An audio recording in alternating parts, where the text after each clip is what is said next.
Hi guys! Kamusta po kayong lahat? So ngayon ay gagawa po tayo ulit ng general love reading. At sa mga bago lang po sa channel ko, don't forget to hit like and subscribe para po updated kayo sa videos na i-upload ko. At paalala lang po, hindi po lahat ay makaka-resonate. So take what resonate and leave what doesn't. At sa mga gusto magpa-private reading, message lang po ako sa Facebook, nasa description box below, Lastella Micaela Tarot, okay? At ipipin ko rin po siya. So tingnan natin, kaninong energy kaya makuha natin ngayon? General love reading.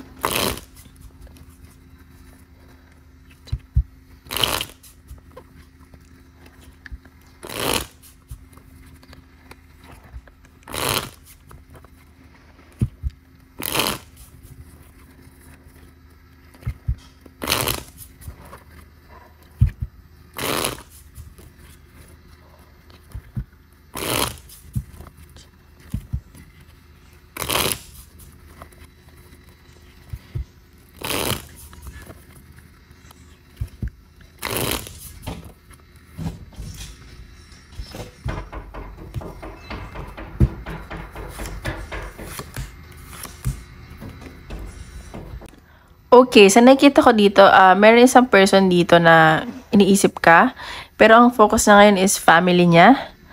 Eh, nakikita ko mahal ka naman itong taong to, gusto ka na niya maging pamilya, at parang gusto ka na niya maging asawa, ganyan. Itong taong to medyo emotional. Alam mo yun, emotional yung kakonect mo. Pero ang focus niya talaga ngayon, pamilya niya. Ano, sa nakikita ko, pero mahal ka niya. So, nakikita ko, pinipigilan niya nararamdaman niya, pero gusto ka naman niya. Alam mo yun? Pinipigilan niya nararamdaman niya. So, tingnan pa natin. Or baka pamilyado to, single father, or single mother. I-reverse niya na lang energy. Pinagdadasal ka niyan. Wini-wish ka niyan.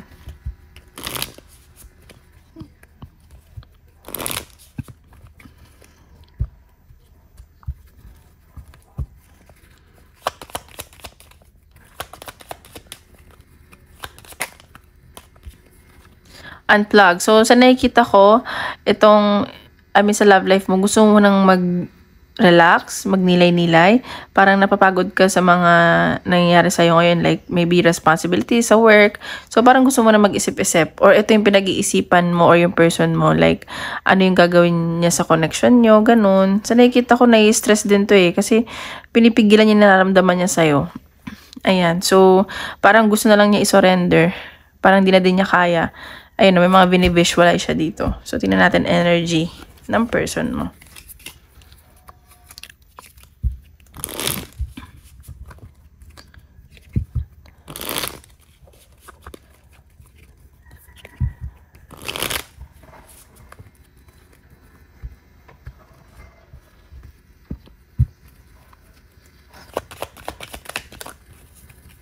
Oops, parang ay, wala.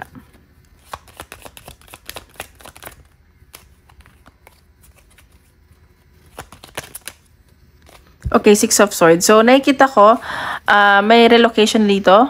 Or baka inaantay ka nitong person na to. Or nag-aantayan kayo. Kasi may pag-travel ako nakikita Or siya yung nagdadala sa connection nyo, ganun. Ayan, so nakikita ko may pangsisisi tong nafe-feel na person mo.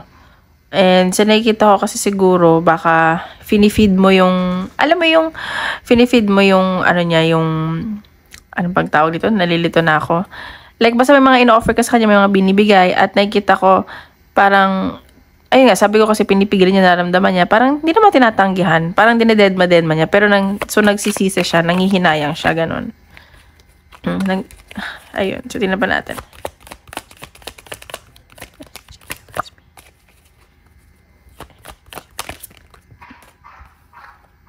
Ayan, so nakikita ko, itong taong to obsessed to sa'yo. Basta parang attracted to sa'yo. And yung, ano ba, paano ko ba sabihin? Like, meron din ako nasa-sense na, hindi ko pwede sabihin, basta attracted sa sa'yo. Parang more on attraction. Gets mo yun? Ang obsessed, ganun.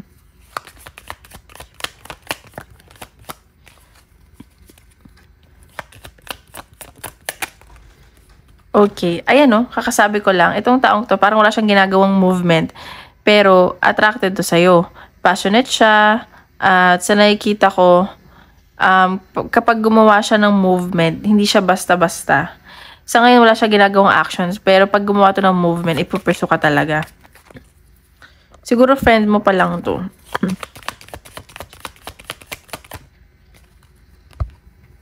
Ayan, so, eto, medyo hesitant lang siya. Hindi niya alam kung anong gagawin niya. Hindi siya makagalaw. Kasi hindi niya alam kung ipupursue niya ba yung connection niyo or hindi. Parang stuck lang siya, ganun. Ay, sorry.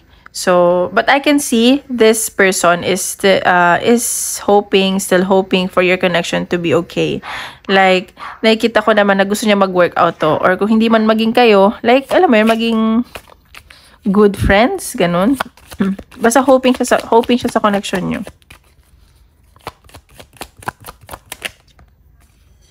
Ayan. So, sa nakikita ko, itong taong to, focus din siya sa financial niya, sa goal niya, stability niya, and mabagal lang to kumilos. Pero, kapag ito gumawa ng kilos, secured ka naman. Like, pang long term, yung gusto niya. Hindi siya yung basta-basta. See, hindi to makatulog kakaisip sa'yo. Like, sobrang nai-stress to. Parang hindi siya alam mo yun, lagi siyang nababalisa, nagigising sa gabi, ganun.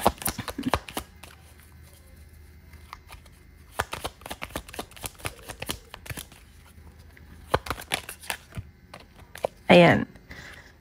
The Hierophant. So, sa nakikita ko, ito kasi, siguro, iniisip niya din yung differences niya dalawa. And maybe, sabi ko nga, parang single father or pamilya, baka kasal. Kung hindi naman kasal, baka yung differences nyo is yung religion nyo. Basta iba-iba kayo ng beliefs, ng paniniwala, ganun. So, ayan, parang nadadalawang isip siya. And medyo bossy din to. Pero iniisip-isip ka nito, may communication ako nakikita. May wini-weigh lang siya. Parang may kailangan siyang gawin na choice. Ganun. So, tingnan pa natin. Energy mo naman.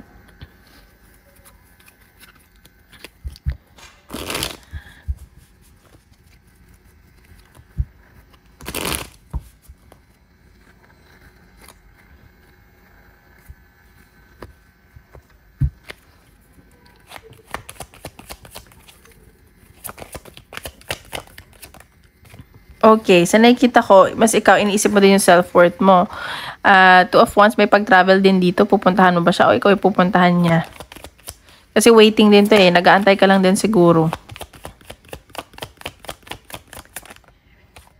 Ayan. So, ikaw, you feel restricted. Parang hindi ka makagalaw dito sa connection nyo. Hindi mo alam kung ano gagawin mo. Mag-move on ka ba? Or hindi, natitigil na, ganun. Kasi nakikita ko, nag-aantay ka pa eh. May mga inaantay ka na dapat niyang gawin eh. Ayan. So, nakikita ko, inaantay, ayan o, sabi ko nga, action-oriented. So, ikaw, inaantay mo na gumawa siya ng move. And, baka nga mag-move to sa'yo or ikaw. Kasi parang inaano, puro swords, so.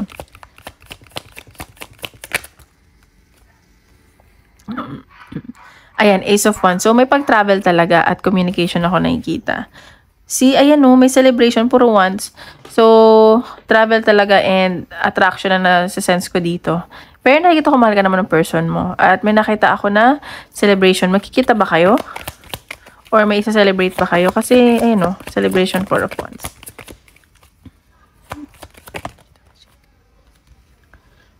Ayan, so Two of Pentacles. So, ikaw, may binabalance ka dito. Like, you have to make a choice. May choices ka na dapat gawin dito sa connection nyo. Ayan, so ikaw, nakikita mo na kapag naging kayo or kung gusto mo maging kayo, magiging, magiging okay yung relationship nyo or ikaw to nagpapakatatag. Alam mo yun, you're building your strength and power para mapatunayan sa kanya na parang, okay, kung ayaw mo diwag, kaya mo mag-isa.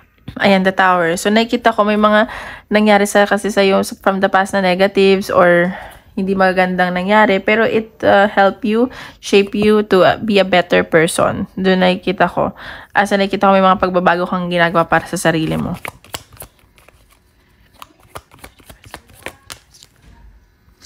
Isa lang po. Wait lang. Ayan, Ten of Wands. So, nakikita ko baka din nahihirapan ka na. Kasi marami ka rin responsibilities. Ayan, page of wands. So, may pag-travel talaga, adventure. And nakita ko na baka ini-stock mo siya or ikaw ang ini-stock mo siya or siya yung nag-i-stock sa'yo. Ayan, the Emperor. Parehas kayong bossy. Ano ba? Parehas ba kayo fire sign? Tingnan natin. Ay, shuffle ko muna. Oh, ito lumabas. So, missing. Baka namimiss ka ng person mo. Or ikaw to.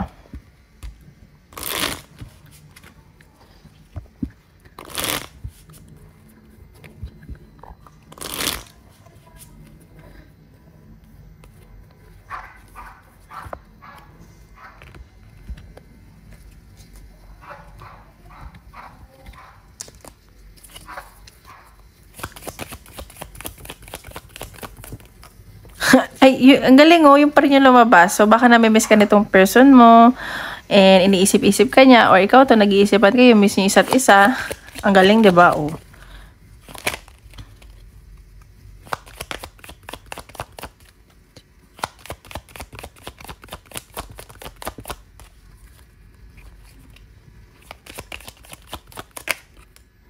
Ayan, competition. So, ayan, baka may mga kakompetensya ka lang dito sa connection nyo. Baka may ibang tao. Ayan, may ibang the other woman or, alam mo yun, baka family. Hindi lang. I-clarify natin. Basta may kakompetensya ka sa attention nyo.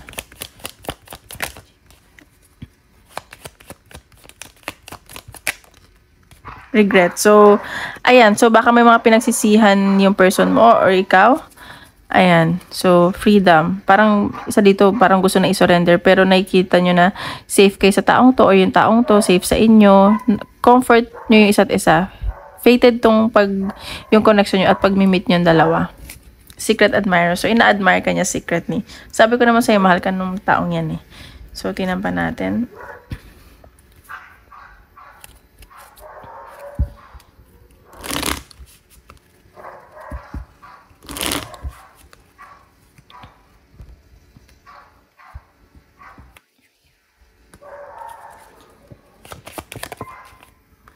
Ayan, so nakikita ko dito, siguro may mga ipaplan kayo ng person mo. Ay, may pagkikita ba kayo? Kasi may nakikita akong schedule dito eh. Ayan, so may mga i-organize kayo, may mga pag-uusapan kayo. Baka kailan kayo magkikita. Ayan. So, ayun lang, parang sabi ko nga, baka mag-ingat ka lang kasi parehas kayo ng, hindi kayo parehas ng paniniwala. You have, may mga indifferences kayo. Ayan. Pero sa nakikita ko, kung compromise kayo sa isa't isa, magiging okay naman to. Kasi nakikita ko, pure naman yung intention nyo sa isa't isa. At unconditional love naman to. Ingat ka lang baka mabuntis ka ng taong to. Ayan. So, medyo awkward lang pag nagkita kayo. Or magde-date ba kayo. So, ayan. So, tingnan natin advice.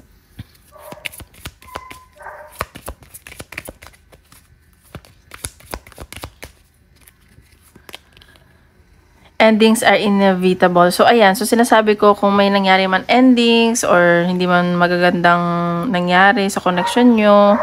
Nakita ko dito, ano man na siya magiging maayos naman daw lahat. May mga positive na mangyayari. Look at the brighter side of life or of the things na nangyari. Kasi may hope pa naman, ganyan. So, kung ang ending ay, it doesn't mean like, negative na or wala nang pag-asa. Kasi inevitable naman daw yan eh. So, surround yourself with love. So, iwas ka na lang din sa mga negativity. Just surround yourself with other people na positive side lang.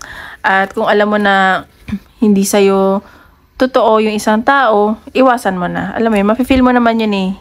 Mafe-feel nyo naman yun. So, at ipapakita yun sa inyo ng universe. Okay? So, ayan. So, ano naman tayo sa career? Career tayo. Okay, don't forget to hit like and subscribe para updated kayo sa mga videos na i-upload ko. Okay, career reading.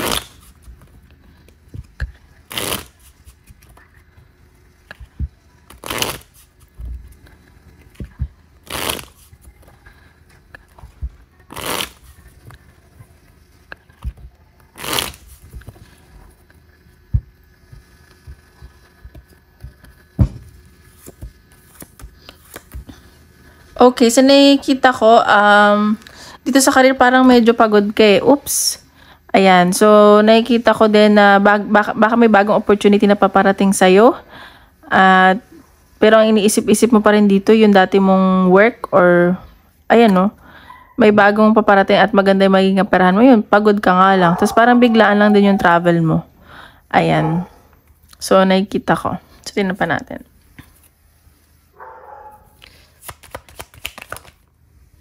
Baka iniisip mo, baka yung luma, daming trouble, ganyan. So, song. So, nakikita ko dito, baka magme-meditate ka. You're not afraid to like vent out or sabihin yung mga gusto mong sabihin. Kasi you're very genuine and pure. Like, alam mo yun, totoong tao ka. Hindi ka like magpapaka-plastic. Unplug. Ayan, medyo pagod ka lang. So, tingnan pa natin sa career.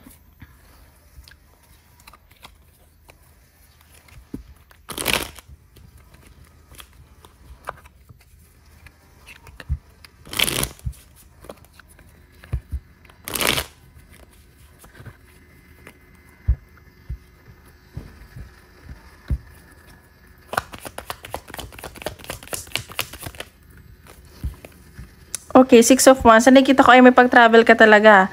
Sa nakikita ko marami ka talaga na-attract na tao. Marami nagkakagusto sa'yo. Like, lagi kang center of attention dyan sa trabaho. Ayan, no, 6 of Swords. So, may pag-travel, may relocation. At nakikita ko poprotektahan mo na yung sarili mo. Hindi ka na basta, alam mo yun, maniniwala. Like, you will protect your peace of mind. Masisipin mo na yung peace of mind mo. Ayan. May changes ako nakikita at pagdating to sa family mo. Ayan. So, nakikita ko dito na parang mas inisip mo yung stability ng family mo. May changes na pwedeng mangyari sa career mo. May long-term commitment ako nakikita. Ayan. So, may abundance na paparating sa'yo. As in, okay naman yung pera mo, pero you're still aiming for more. Parang hindi ka pa kontento. Ayan. Okay naman daw siya. Magiging okay. Oops, may pa din. Ayan, the Hierophant. So, nakikita ko dito na nagiging patient ka. So, nakikita ko may mga iniisip ka dito. May mga new ideas ka na gusto mong gawin. Ayan. Parang na-excite ka sa mga gusto mong gawin. At makakapagpa-okay. Naisip mo na makakapagpa-okay ito ng pera mo. Yan, 5 of Wands. So, mag-ingat ka lang kasi baka may makaka-argue ka. Conflict lang. Ayun, onting away. So, ayan. So, nakikita ko nagdadasal-dasal ka kung ano ba dapat mong gawin sa career mo. At nakikita ko, passionate ka naman. Mahal mo talaga yung trabaho mo. Ayan, King of Wands. So, ayan, passionate ka dyan sa trabaho mo. At nakikita ko, may nagkakagusto sa'yo dyan. Like isang tao, attracted sa sa'yo. Ayan, no, madami nga eh. May mga mag-o-offer pa sa'yo. Ingat ka lang kasi baka may toxic dyan. Baka may ma-obsess sa'yo. Ganun. Ayan, no, puro tao. Baka meron naman action-oriented. Ganun. So, tingnan natin sa career. Sa career. Okay, so nakikita ko dito may pagdadalawang isip ka, may mga siguro nako-confuse ka lang, may mga decisions ka na dapat gawin at nag-hesitate ka. Ayan, so nakikita ko na ito kasing trabaho mo, minahal mo na talaga to. At nakikita ko dito mo na-meet yung soulmate mo siguro or dyan mo ma-meet yung soulmate mo na makakasutuluyan mo. Ayan, so nakikita ko na siguro yung soulmate mo nawala or like nagkalayo kayo, ganun. So medyo ano ka lang, sad. Ayun, may nakikita akong promotion at gift na paparating sa'yo. Baka may magbibigay sa'yo ng regalo. The advice, career.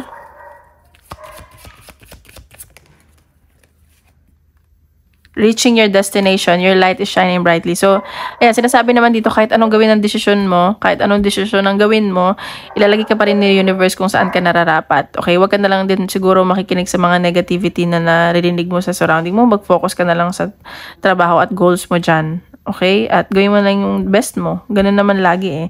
Kasi nakikita ko marami din siguro naiinggit sa'yo and ayan, mag-ano ka naman daw dyan, mag-excel ka dyan. Ayan, may transformation ako nakikita. Okay, so ngayon, isip ka ng tanong. Tingnan natin kung anong sasagot natin. Ay, teka lang ba? Ayun.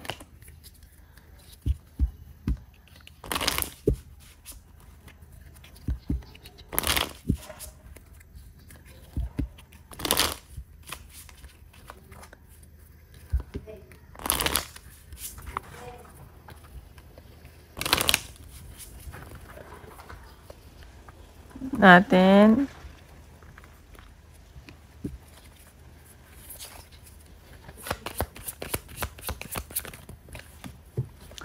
Let go. Ayan, you have to let go daw. Big happy changes. May mga malalaki at magiging masaya ka in the next few weeks, few days. Ayan, it's up to your recovery. So, ayun lang guys. Maraming salamat. Tomorrow ulit.